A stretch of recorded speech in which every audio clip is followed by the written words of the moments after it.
ముల్తాని మట్టి జగ్గు, ఈ రోజు పండగ కదా, కొంచెం ఫ్రెష్ గా రెడీ అవుదామని. అబ్బో ముల్తానీ మట్టియా? వావ్, ఏంటండి మీరు ఇలాంటివి రాసుకునే ముందు నాకు చెప్పాలి కదా. చెప్తే వచ్చేసేవాడే వెంట్రా. కాదు, నేను వేసుకునేవాడిని. దాంట్లో ఏముంది, గిన్నె పక్కనే ఉంది కదా, వేసుకో.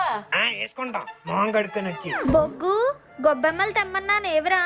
ఇదిగోండి అమ్మాయి గారు, తెచ్చాను. అక్కడ గట్టు మీద పెట్టు. అలాగేనండి. ఇదేంటిది బురద మట్టి గిన్నెలో వేసారు, పని మనిషికి ఇచ్చేద్దాం తోమేద్ది. నేను వచ్చేసా.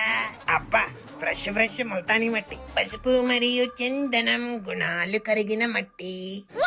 ఒరే గోర, నాకు కూడా కొంచెం ఉంచరా, సాయంత్రం రాసుకుంటాను, రేపు ఫంక్షన్ ఉంది కదా. ముల్తాని మట్టి రాసుకుంటావా? తాంబూలాలు మీనుకా నీకా జగ్గు? మరే ఈ మధ్య సోకులు ఎక్కువైపోయి నీకు. అయ్యి ఎవరి కోసమో నాకు తెలుసులే. పసుపు మరియు చందనం. అబ్బా, ముల్తానీ మట్టి మట్టిలాగే చాలా గట్టిగా ఉందంటీ. అవునా, గాలికి వదిలేస్తాను కదరా, గట్టిపడిపోయినట్టుంది. ఓ, కొంచెం నీళ్ళేసి కలుపుదాం అయితే. విధ విధంగా, వ్యత్యాసంగా, అపురూపంగా, అద్భుతంగా. ఏంటండి స్మెల్ చాలా వరస్ట్ గా ఉంది? రోజ్ వాటర్ కలపలేదా? కలిపానురా. మరి ఇదేంటి ఇది ఎలా ఉంది? ఒరే బొగ్గు, గొబ్బెమ్మలు అడిగి ఎంతసేపు అయిందిరా? ఎక్కడ పెట్టావు? అదిగోండి అమ్మాయి గారు, అక్కడ పెట్టిన. ఎక్కడ్రా? ఇదిగోండి గిన్నెలండి. ఈ బొమ్మలు ఏదేటి? బాబు గారు,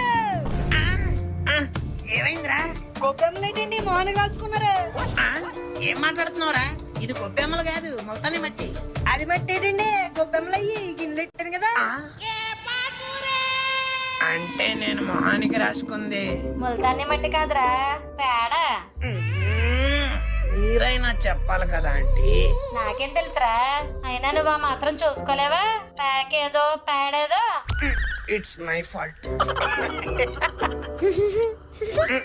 నవ్వు ఆపుకుంటున్నారు కదా అంకుల్. లేదురా, అయినా చూసుకోవాలి కదరా. సర్లేండి uncle, mistake sometimes happens. కానీ అది నీకు మాత్రం ఎవ్రీ టైం హ్యాపెన్స్.